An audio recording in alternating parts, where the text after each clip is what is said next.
Welcome to the Cappuccino Club's social TV channel. An empowered woman is someone who knows the strengths and isn't afraid to embrace it. So, we invite you to join us as we introduce you to a community of South African business women who inspire change through conversations and who also wish to empower other women by sharing their stories. Thank you for tuning in to our channel. Don't go away, we'll be right back.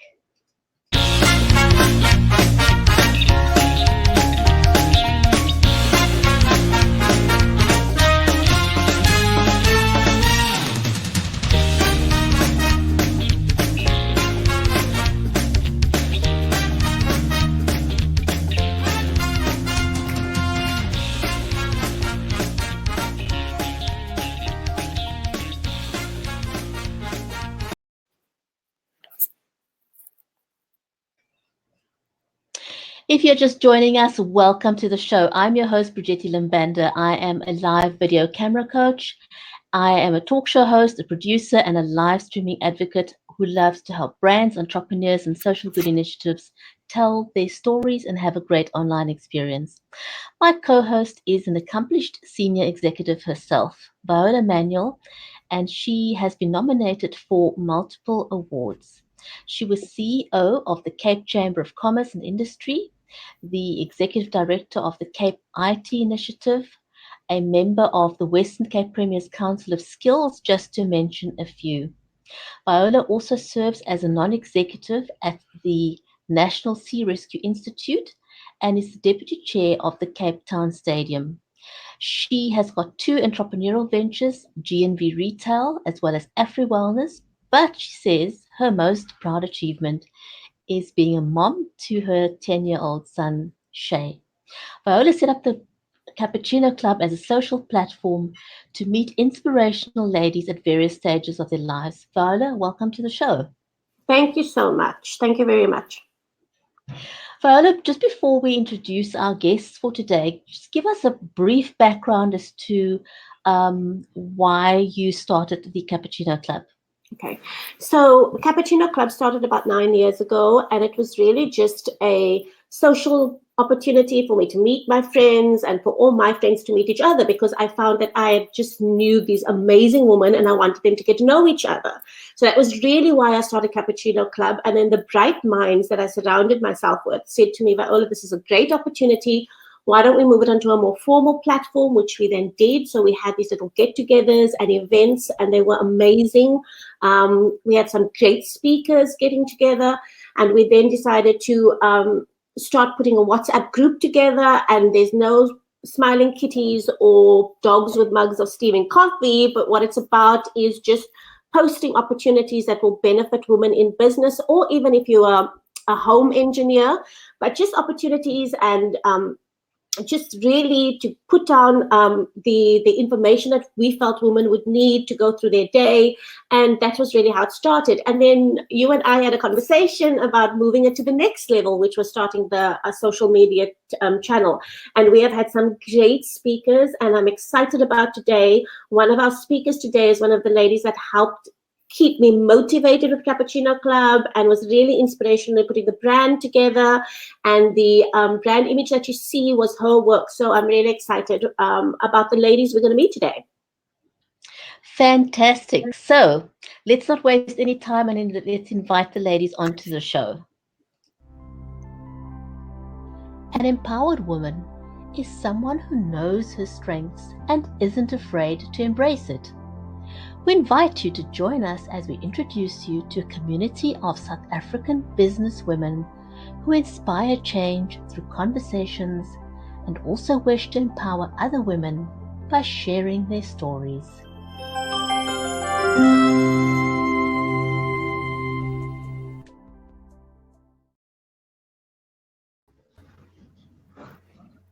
And welcome to the show, ladies. Wonderful to have you join us. Thank you for coming.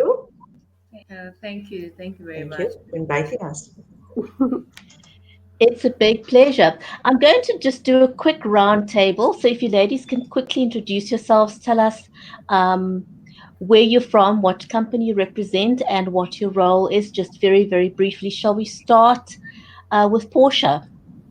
Oh yes. Well, my name is it's Portia Masimula, and I'm the co-founder and the MD of Karisani Group. So basically, we are a software development company. So we develop mobile and web application, and we are based in Cape Town, of course. And I'm happy to Well, join. welcome to the show. Leslie Ann, can you introduce yourself? Good morning, everybody. I'm Leslie Ann Mayer. I'm the managing director of Urban Fluid. We are a design eccentric agency within Ottery here in Cape Town. And we have under our umbrella UF Fashion, we have UF Manufacturing, we have UF Architects, and UF Media. And I'm a mother of three, if you want to know a little bit. I'm a mother of three kids, aged 13, 14, and 16. Nice. Wonderful. That's Yeah. good to know because, as women, we juggle many balls. And Yeah. sometimes we look at people and we think, oh, wow, she's got a perfect life and she probably doesn't have any children. But truth be told, there often are children in the mix. And so it's good to know that. Could we hear from Nadine? Morning, everybody. Thank you for inviting me to the show. I'd like to start by saying I'm a mother of four, and I started my company about 20 years ago. And we are in the energy sector, oil and gas sector. We specialize in liquid petroleum gas, downstream distribution. And one of my core roles and one of my pet projects actually is converting vehicles to drive on LP gas instead of petrol and diesel. Thank you, Nadine. Wow. Hawa, could you introduce yourself? Hi, good morning, ladies. My name is Hawa Palika. I'm the founder of Apripod Communications. I'm more of a creative thinker and strategist. And yeah, actually, people ask me, what do I really do with life? But what do I do as a job? But I just live life, and that's just who I am. And yeah, and I'll be on it for a very long time. Very naughty friends. Awesome. Thank you for introducing yourselves. And I want to say a huge big welcome to our audience. And, our audience is welcome to ask us any questions if they like during the course of the conversation. Do let us know where you are watching us from. It's always great to know where people are located because we are live to a global audience. So let us know where you're joining us from. We say hello to everyone on Facebook and we want to say hello to everyone watching us on LinkedIn. And shall we kick off with our first question? So what we'd like to know is what was your first thoughts around setting up your business? What got you motivated? What got you started in the industry that you currently are? Shall we start with Portia? Oh, okay. Well, the reason why I started this business is just the fact that I wanted to empower myself and others as well. I think also this thing of growing up and reading all these inspirational, influential business people. I grew up. My grandmother used to buy magazines, and I used to read about the Oprahs, the Steve Jobs, the micro. I mean, all these guys who've ran businesses. I mean, so I had like that courage that one day, I wanna run my own thing, But I knew, of course, I had to start with the corporate route and work and get some experience, and I realized that corporate is just not me.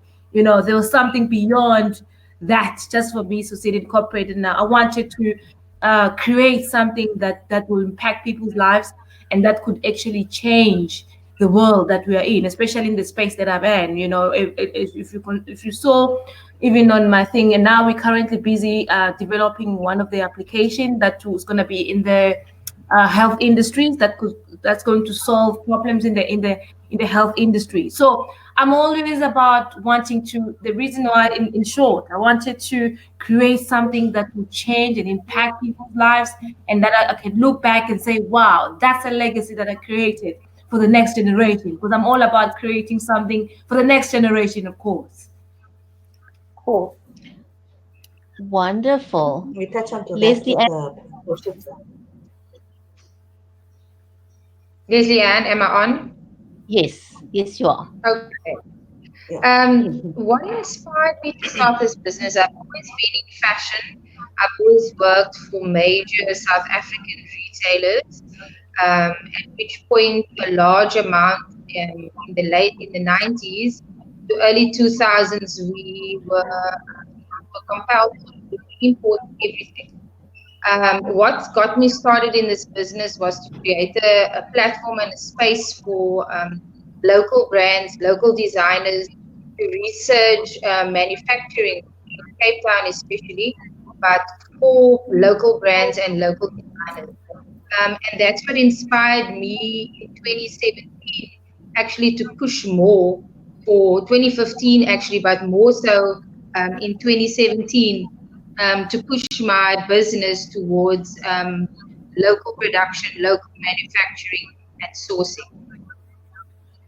So today, Wonderful. having so today, having seen a lot of the young designers who have grown with me from 2015 to where they are now is actually what keeps me pushing forward and keeps me going because there's not many platforms for our fashion or designs or even our local brands, be it an alcohol brand, be it any type of brand, to grow and produce within South Africa.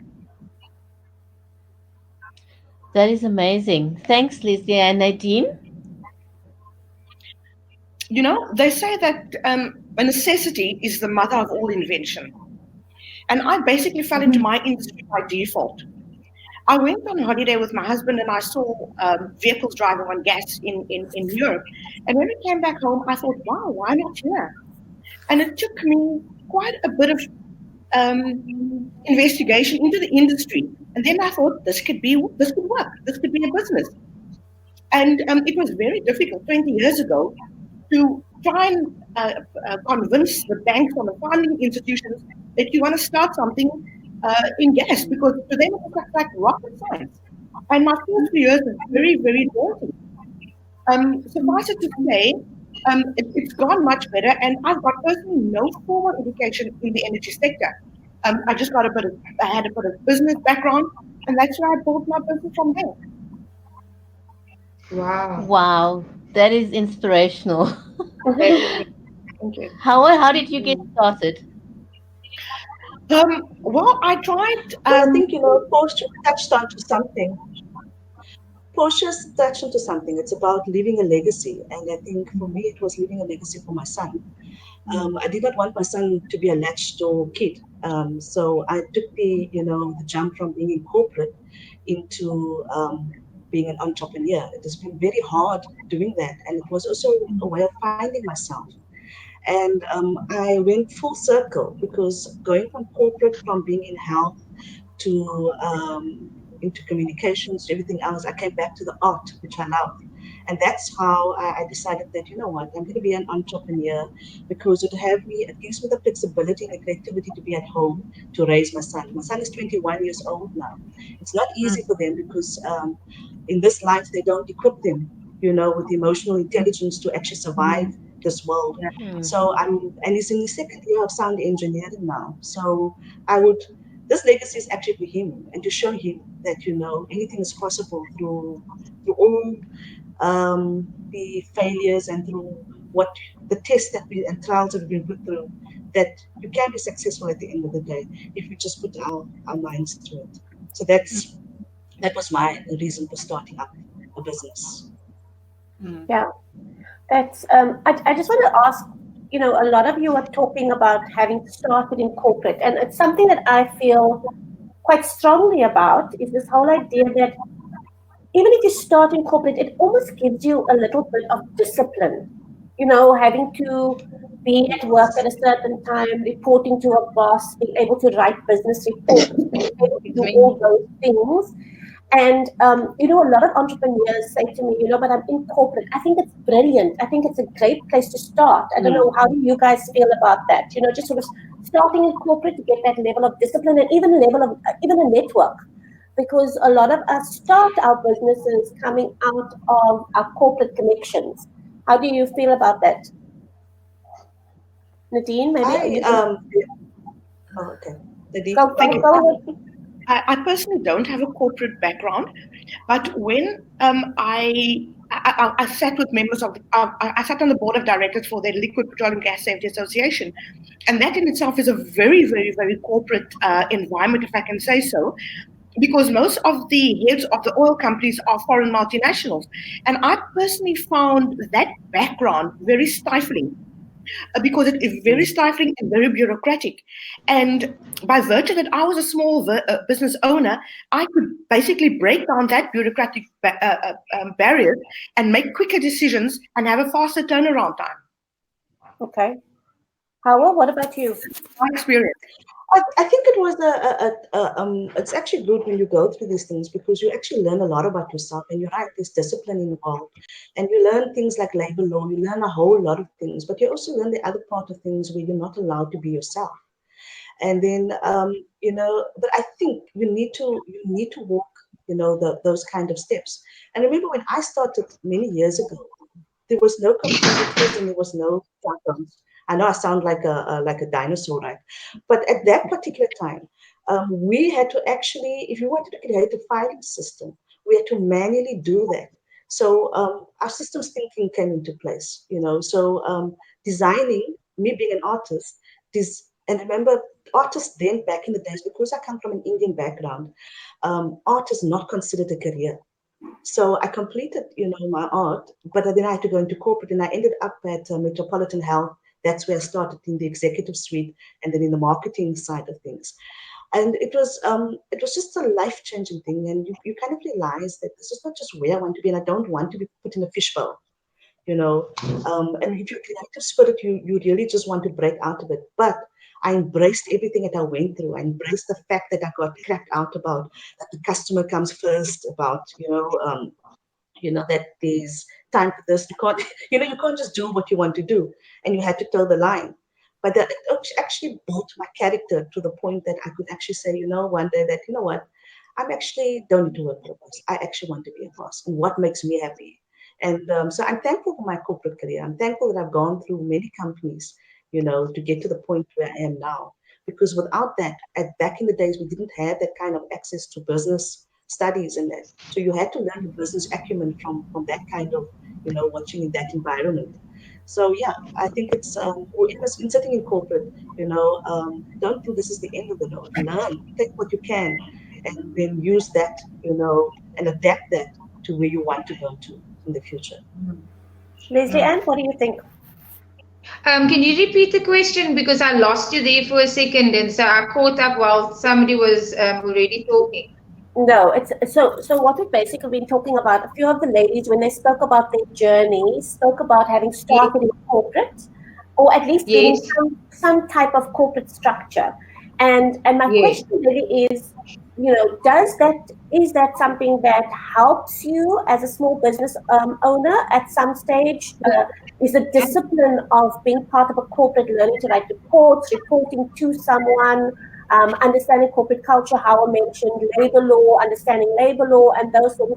Does that assist you when you start your own business? Oh, totally. It does assist you when you start in business. And I mean, I am forever grateful for the corporate structure that I had that's built me and given me a lot of tools, skills, worked on different systems that I can be able to implement into my business right now.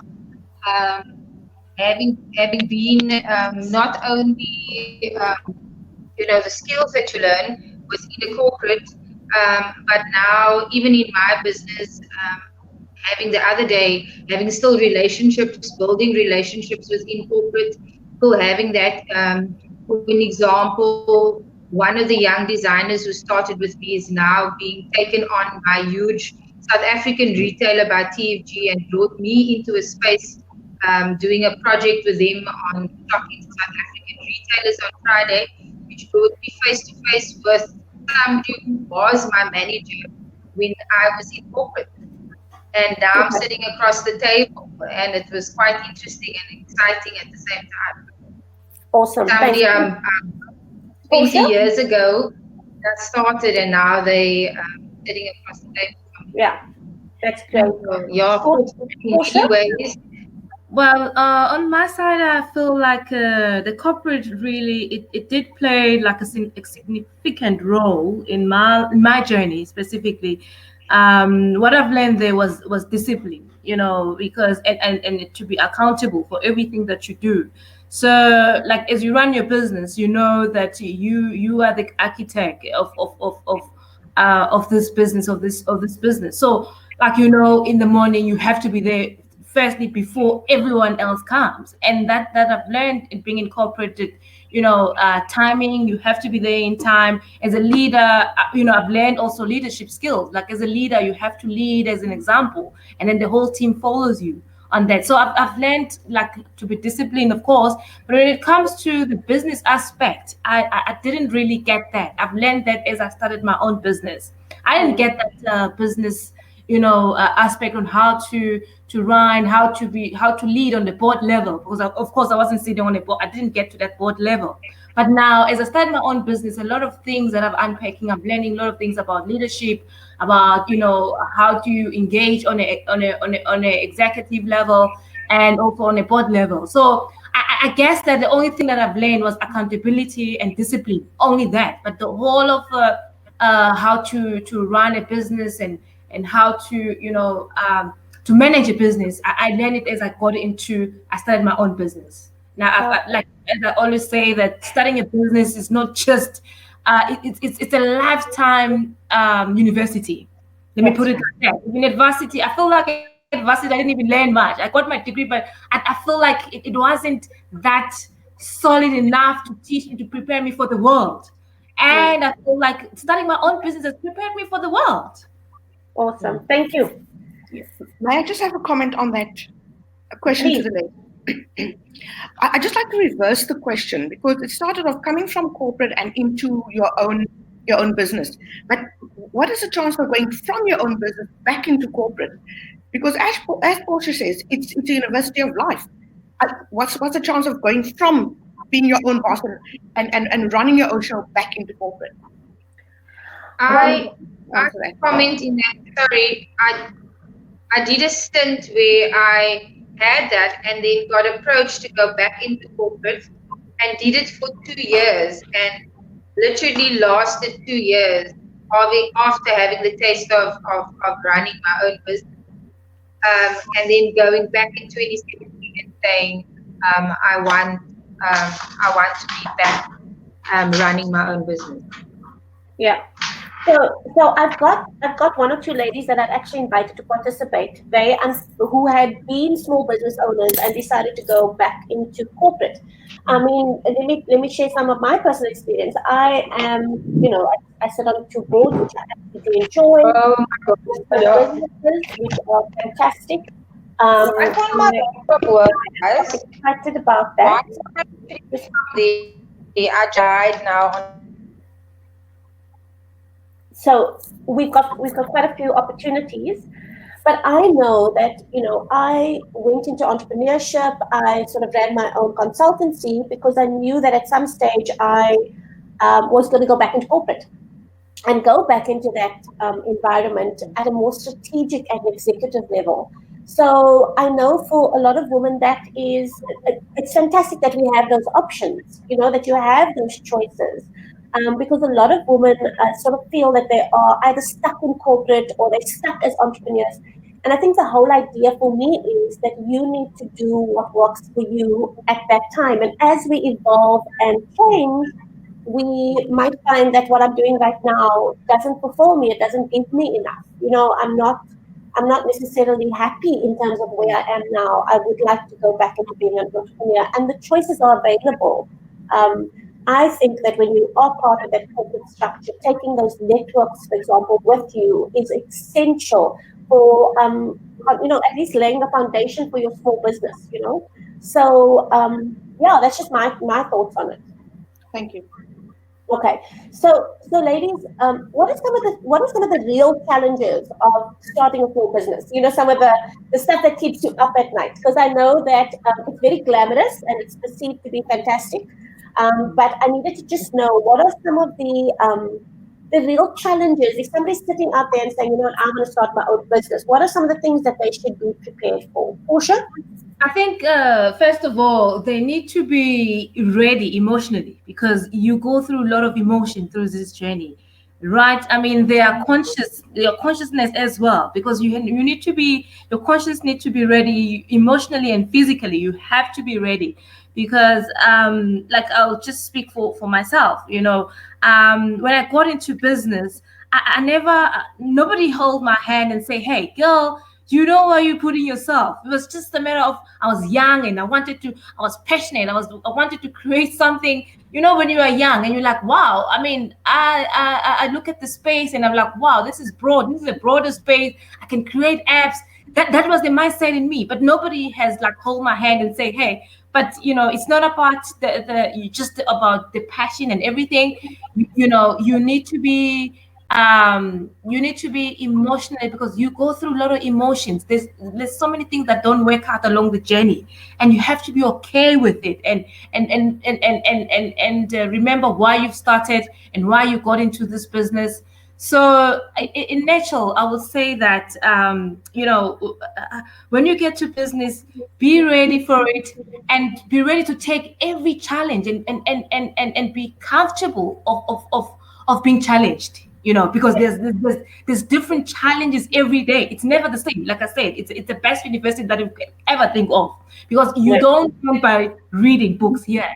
You learn by doing practicals, and those mistakes are real. The money that you're losing, it's real. It's not just something that you Yeah. read. Somebody has lost the money by the book. I mean, and my Yeah. business studies when I was studying, we will read about these guys who've lost money in business, but now it's me losing money, practical. So there's so many challenges. The challenges are massive, and you need to be comfortable with that, and tell yourself that, you know what, against all odds, I mean, I'm moving forward. I believe in this business. So that takes you as a person to be a strong person, to have a bold character and a strong character that, I'm gonna do this irrespective. Great. Liz, Nadine, what do you find? What are some of the major challenges in your sector? Without a doubt, I won't say in my sector, I will say in my business. Okay. Without a doubt, for me, was staff. Staff is a very big challenge because now suddenly you are responsible for these people, these 3 or 4 or 5 people working for you. You're responsible for them, you're responsible for their families. And uh, uh, there was a comment earlier where they said customer is king. I don't believe that the customer is king. I believe you've got to make your staff king. And from there, if you treat your staff well and empower your staff and invest in your staff, because as a small business owner, they've got to buy into your dream and they've got to live your dream to sell for you and to promote your business, because it's down to only the 3 or the 4 or the 5 of you in the business to make that business grow. So Absolutely. I personally found a big challenge is staff, because they don't only come to you and you're not only responsible for them, but they come to you with their daily challenges. And a lot of the time, Viola, I find that half of my day is spent on managing staff or staff problems, and the productivity is actually basically halved. So personally, in my business, um, stuff. But sorry, just to add on, when you ask about challenges in my industry, because it's the oil and gas industry, it's a very, I would say, labor-intensive industry, and the barriers to entry are very, very high because you've got to invest in a lot of expensive infrastructure. But that's another topic. But as a small owner, I would say staff without a doubt. Yeah. Howard, what are some of your challenges when you started up your small business? What do you find to be the challenges of being a small business owner? Actually, we have finding finance. Finance was the biggest challenge because when I was young, I was too young for business, and now I'm older, I'm still not right for business, kind of, kind of thing. So you have to, if you had to have collateral and things like that back in the day, and we didn't have that. I didn't have a home. I didn't have something that I could say, okay, lend me money against this. So I had to creatively go and think, how am I going to get around doing business? And I went back to the basics. What can I do? So I went back to art. And so I started designing again. And because designing only takes my time, I was able to, build up my capital like that by, getting clients and saying, okay, I can give you my time and I can design because it doesn't take, there's nothing else I have to pay for. Whether they wanted the things to go to printers, that was their thing. I didn't have to put out money.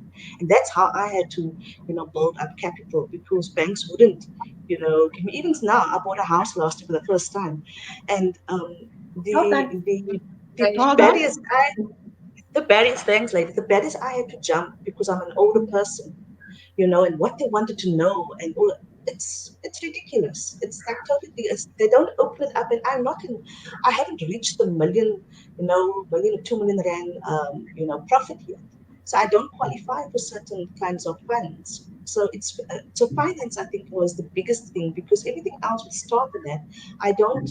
I would rather subcontract or use interns to give them, that kind of exposure. So I keep the operation level, the cost a bit down that way. But finance was definitely the biggest barrier Yeah. for me. Yeah. Leslie Ann, what are you finding? What are some of the biggest challenges for you as a small business owner? It's always, I think the common thread is finance. Definitely. Definitely for me, I've created quite a vertical chain within our business, which kind of helps us, which never helped me before I had bought the factory last year. Before that, the challenge was the fact that I was outsourcing most of my business. Managing had to lie in managing other people's supply chain to meet my needs. Now that my business is shifted and I have my own plant, if you would call it that, manufacturing space, the business is vertical. So the challenge before was finance. It's always still. I think for a small business owner in my industry, also it's exposure. A challenge is exposure and growing yourself digitally. So you need a certain amount of resource. For me, the next step would be to grow more digitally, and that would be mean the challenge would lie in obviously again financing or marketing. Hmm. Mm. So I So it's think always I the think we marketing. yeah. To take in marketing takes a bit of finance again. Yeah. Yeah, I think we've identified some real challenges. I mean, the financial thing is not just a challenge in terms of having funds to run your business. It's even the financial thing of trying to go and apply for a bank loan. It's a very different thing for a small business owner to apply for a bank loan or to buy a house or to buy a car because everything with the formal sector or the banks, the financial institutions is set up formal corporate work. You know, the questions they ask you, the way they assess you is different. So you need to be aware of that. You need to be aware of the fact that I always tell entrepreneurs before you start your business, do you have at least 6 months cash flow? Clients Mm. pay you late, it affects your credit score.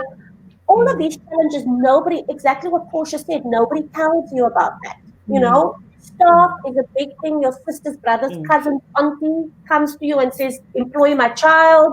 You have to Yeah. say no. you know, everybody's got these expectations that you started your business just to employ them or to give them money, Yeah. and it becomes challenging.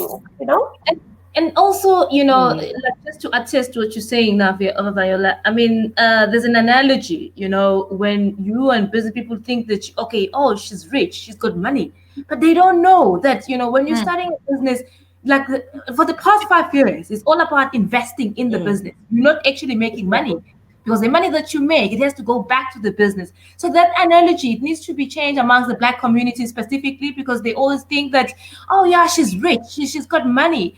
The minute you tell them, oh yeah, these are our cousin, hire them. And we need also to educate people like that, to educate people that, for the first 5 years, you don't make money in the business. You actually invest more money than, like, all the profit that you mm. make goes back. It goes back to the business, and people don't have that knowledge. True. That is so, so true.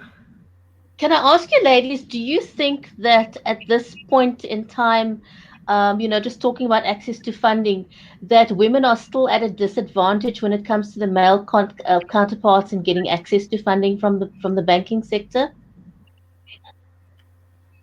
Well, I will certainly say yes, because I was reading one of the newspapers I think last week by Forbes, and it shows that women have been complaining about these trying to access funding, because when you compete with your male counterpart, and of course, most of these people that are occupying these funding institutions are male.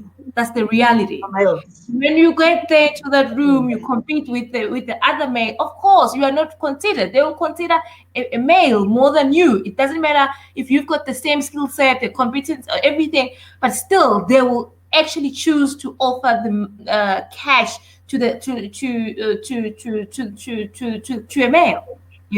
And that has been proven. Like it's been proven, like it's out there. So it's because they're saying women are seen as very as a risk averse.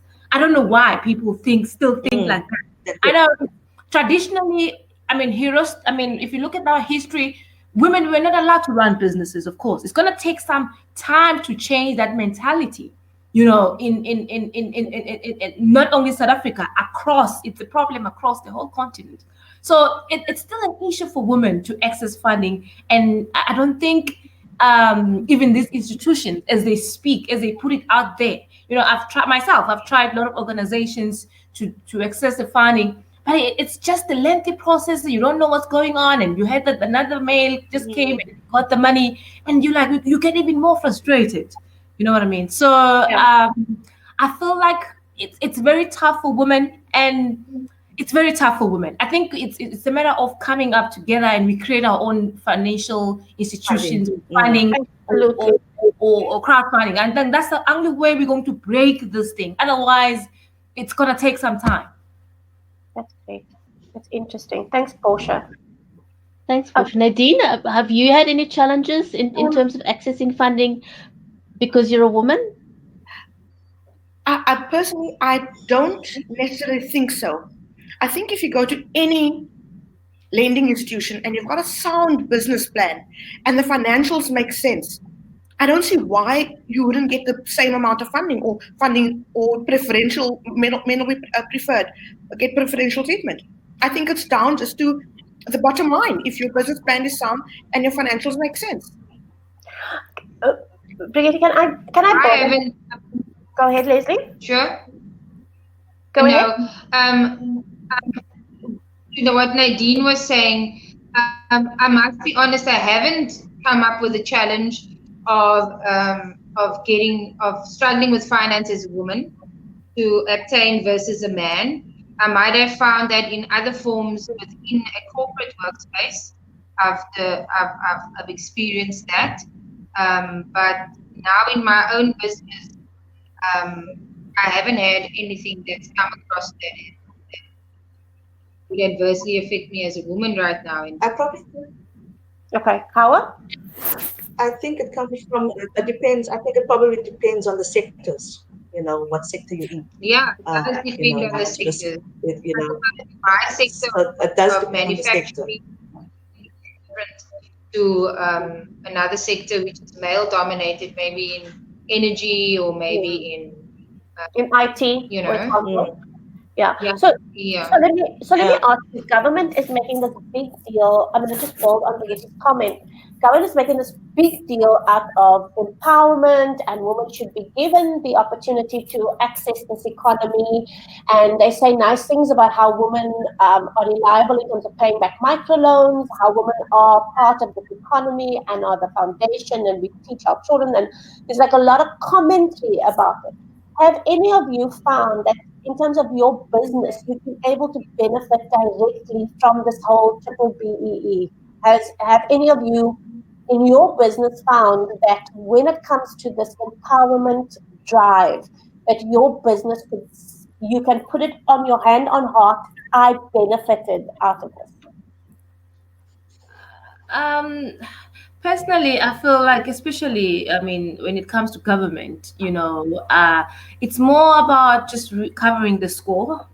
I feel like that. It's just a matter of covering the scope, but saying, yeah, we're doing 1, 2, 3, but they're actually not doing it for these women, and I just feel like if you're an entrepreneur, you're just on your own, you know, like you said earlier on, like you need to be prepared. Like at least you've got funds for the whole year to to rely on anyone, not to go around and looking for funding, and so I feel like it's just a matter of just talk and covering the score, and a lot of women. I'm not just I'm saying this, but a lot of women, like when last year when I ran that women empowerment thing, a lot of women were crying, like they've been into this institution, but they've never been helped, and, Yeah. and funny enough, you find it like they're talking about this women empowerment, but there's nothing really they're doing to help women in business. Yeah, Especially the government. I'm not sure about private, but I'm talking about the government, and it's all about The who do you government. know. It's all about are you related to the minister? Are you the cousin of the minister there? If Yeah. you're not the cousin of the minister, you're going to suffer. Period. yeah, You're going to No, suffer. Nobody. I agree with Portia there. I agree with Portia there because I had two young ladies working with me recently, Valesa and Zuki, and they actually went for a tender within government, and they were on top. They put the strategy there. They were going to get it, and then an insider said to them, they're not going to get it because that miss is going to give it to a friend because he owes that friend. These girls were devastated, and that is it's a hell of an issue. And I think government, the president should not be having conversations with private corporate business. Should be having conversations with us as small business women and asking us how do we go forward with this? How do we help? How do look at the people on the grassroots because we have I don't get help. I don't think any of us get handouts here. We have to really figure it out for ourselves. So have a conversation with us and see how we can take this forward. But yeah, that's why I don't do government tenders. I don't go for that because it's a whole issue of paying late, and then your business actually suffers in the end. So I actually just stay away completely, and that's a choice that I've made. And it's about the brown envelope. Remember that it's about the brown That's it. envelope. You're gonna Yes, go to non-envelope. It is. government. You have to put the brown envelope up front. yeah.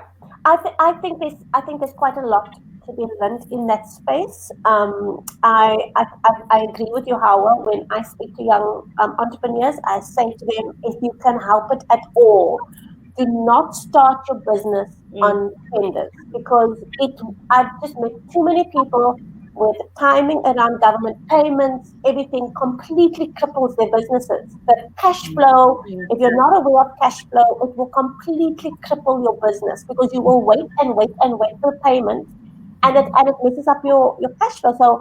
So the whole idea around that, I really appreciate your honesty on that. It's not something I think the government want to think that they do well, and even if we start talking about the quality of the work that's handed out in order to tick that box, Portia, they talk about ticking the box, and we've given work to 50% of our suppliers as women, but what is the quality of the work they're giving us? It's the bottom of the barrel stuff. The quality, the high end, the easy, the quality work all goes to male-owned businesses. So we really do need to sit down and think about this more. I think strategically. Yeah. Mm. Brigitte, I know we're coming. Time is catching up with us, and we had some interesting questions. We want to just see, have a maybe run a few comments on some of the questions we've received. Yes, Chanel wanted to know how are we sharing skills and experiences learned along the way with up and coming small businesses.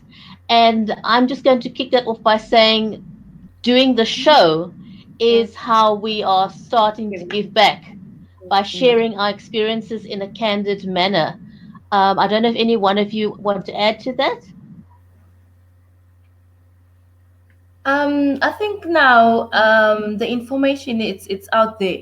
We've got social media platforms, and I see a lot of many business people. They try to be transparent and be real and share their journeys and share their insights and their journeys on social media. So you just have to probably follow. If someone that you see that is in business and she inspires you, you just follow them and follow their story. And they tweet about their journey. I mean, I personally feel there is no entrepreneur who just keep quiet about it, because the journey is Mm. tough. You can't just shut Oh your yes. mouth. People now, they feel like, since social media has actually given us this, accessibility of sharing the information. So we share our journey. We share our struggles. We share our experiences there. So I would personally say, watch the social media. Just see who inspire you be a female entrepreneur. Follow that kind of person, and yeah, and learn. And in today's life, you don't need like a physical mentor. You can just follow people that inspire you, and you follow them, their journey, and you get inspired. Mm. I think also, or personally, what I've done is that if I find that a young entrepreneur or a small businesswoman needs help, and I can open that door for them, that's what I do. Because I know when back in the day it was very difficult for me. No one opened doors for me. It's very hard because everyone wanted to keep it to themselves, and I don't Mm. believe in that. So I believe in being open, and I would open the door. And like recently with Zuki and Kalisa, we went to West Grove for an energy meeting, and I ended up finding out that they were making bags, and the bags was part of the bags was made in Kenya, and then they brought it back to South Africa, and it was finished off here in the leather part.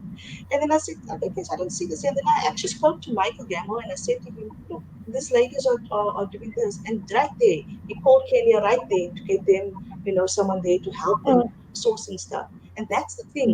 We must be open to helping others, because it's not going to stagnate. It's not going to keep you back. It's like paying forward. The moment you pay it forward to someone else, your path opens up. Correct. And that's the thing. Not to be selfish about that. Yeah. Mm. What Um, what I'd um, like to Christine? sorry.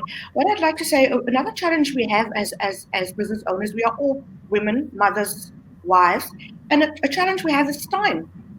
Enough time in the day to get everything done. And when we commit ourselves to being in a show like this is where the young entrepreneurs can learn from us. We don't always have time to give them and say, Mm. come and spend the day with me, or let me take my time. Yeah. When we actually engage in platforms like this is where they should sit up and look and say, this is where we can learn from. Yeah. So it's very important. I think we've worked hard to pull Cappuccino Club together. I think the whole idea that last week we spoke about the NGO sector. Next week we're trying to put something together around the academic sector and women in leadership in academia, and I'm quite excited about that show as well.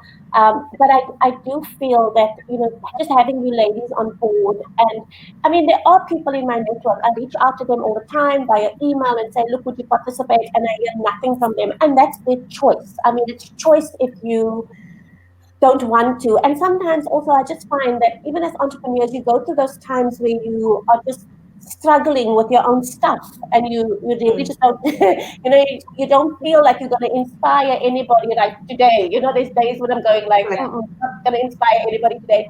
But I still think even sharing those days with up and coming entrepreneurs makes you authentic. There's a new word that speaks about authenticity.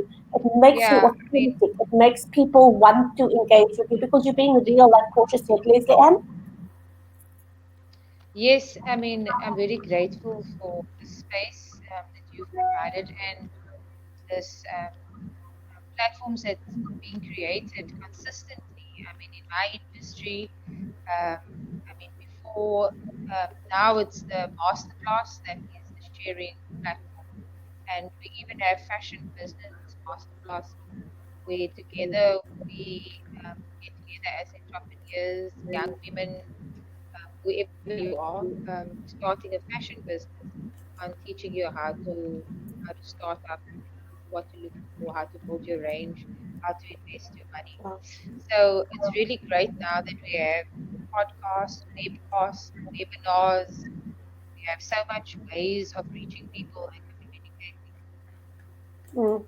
But I still, one of the things that one of the Cappuccino Club's platforms is the roundtable discussion, and I had some of you participate in that roundtable discussion.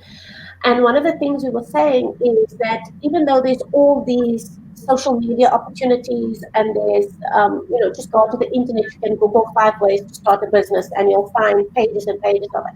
I still think there's a responsibility on us as women to go to these networking events and find these young ladies who reach out to you, who are brave enough to reach out to us and Mm. say, I enjoyed your talk. Tell me a little bit about your business. We are under a social obligation to take the time to spend with them. And one thing that I'm finding now is even with people that I'm mentoring, I, just try and open the network to them, open your family to them. On the day that I'm, my most them a card and I say, look, I really can't meet with you today, but would you mind coming to my place? I've got to make pickled fish, or whatever. You know, come and join me in the kitchen and let's just chat about business. So I think we have to get more and more creative and innovative about how we share our time, but we have an obligation to do it. Mm. As entrepreneurs, as women who've gone through very, very difficult starting to our business, I think we have an obligation to help other women get to where we need to be. Totally. Absolutely. Okay. Absolutely. I think we've got a round up. Can we just as a last question to summarize, what is your advice for a young woman or a new entrant? What would you say to them? What could they do differently? What could they learn from your journey? Okay, I'll start. This is a journey of perseverance, first of all, and you sometimes have to remember there will be many fails along the way, but it's the key to enduring this fail. The failures is to actually never give up and to learn from the lesson, from the failure, and that is a lesson within a lesson, and that and then start adapting or changing accordingly. So it's really it's having perseverance to see the journey through. And a small businesswoman is really, she has the human touch that the corporate business doesn't have. She looks at life a bit differently because her success is not uh, most of the times not based on money, but it's based on other things about family, and it's things that is not got financial strength. So they really have to think about it, what they want to do, but also know that this is not a short journey, and Portia will attest to it, and you and Leslie Ann and Nadine, that it is a journey of perseverance. Do not give up. You'll have many failures on the way, but it's not a failure. Fail means first attempt in learning. That's what it means at the end of the day. So take the lesson from it and then get up, dust your, put your big girl panties on, because that's constantly what I have to do, and move on. And that's it. I mean, that's what I do, and that's how I've survived. I Portia? Hi. I'm just gonna be very simple in this. I think the most important thing is to believe in yourself, because you will get people along who are going to disrespect you along the journey out there, that will not going to believe in your work and what you can deliver. But you need to be able to wear a thick skin and believe in yourself Mm, and believe in your business. It's your business, it's your vision. God has given you this vision. He hasn't given to them. So you have to believe in yourself and believe in your business. And yeah, and always look at the bigger picture. I always say, look, you have to look beyond your surroundings. Don't look at where you are now and think this is the ending of my business. Look at your business doing business globally. Visualize it, build a network, to make sure when you tap into those markets, you've got a right network. So build the good relationships. Whether if you are still in corporate, thinking of leaving leaving corporate in the near future, start building those networks now. So when you move out there, you've created a solid, relationships, because business is about relationships. You Mm. can't do You work with people. You have to build mm. relationships. So yeah, it's all about believing yourself, build good network for yourself. Nadine? Yes, thank you. I want to reiterate what the ladies are saying. I totally agree with how it's perseverance and failure is very important. Failure is just the next step to your success. If you aim for the moon and you fall among the stars. So just keep on keeping on. And it's not how many times that you get beaten down, it's the amount of times you get back up. And yeah, persevere, build your networks, believe in yourself, believe in your dream, and yeah, build your network. Mm. Leslie Ann? Hi. For me, my advice firstly would be to plan. Planning for me has superseded me as a leader, as my business, being organized, being committed, and in all of that, staying humble, completely humble to failure, humble to your position that you're in, humble to the clients that you have. Write down your goals. Spend the time setting those 2 5 year goals for yourself, for your get the steps where you are and how you can take that. What are the next steps to take you just to the next level? Have the goal in mind, but what is it now that I need? And time management and planning key in everything. Once you've done that, you can take on any task. So for me as a small business owner, to keep that peace of mind and to have the energy to focus on everything is definitely the painful part of planning and so me as a business, that's my focus always.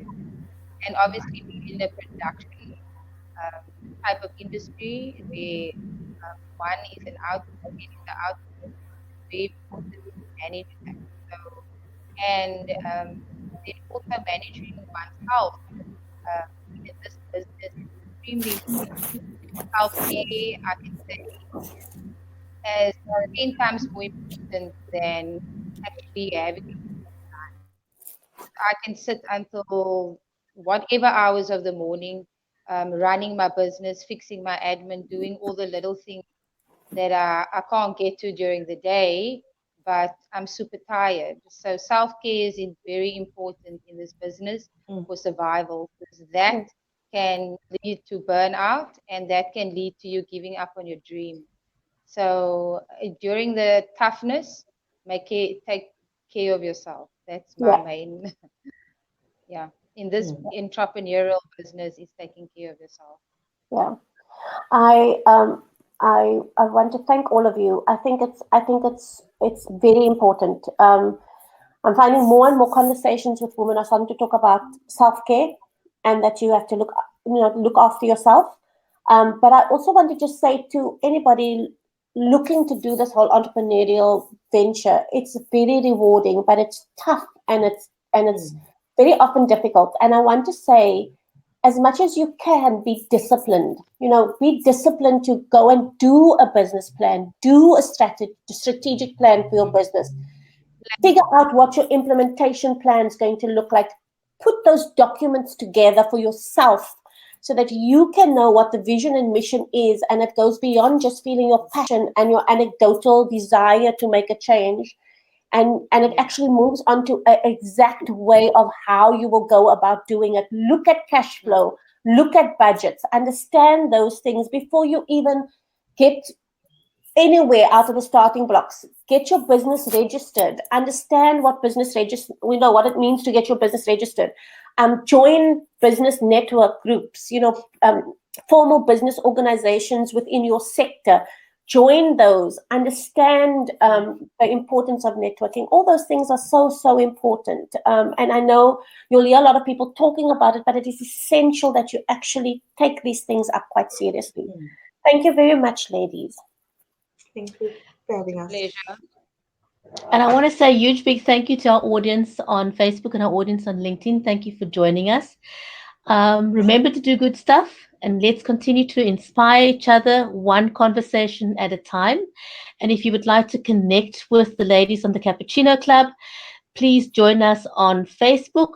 That's facebook.com/CuppaChino Club. Or on LinkedIn, you can also join us on linkedin.com/company/CuppaChino-club. Thank you for watching, everyone, and we'll see you same time, same place next week. Thanks, Thank you. ladies. Bye.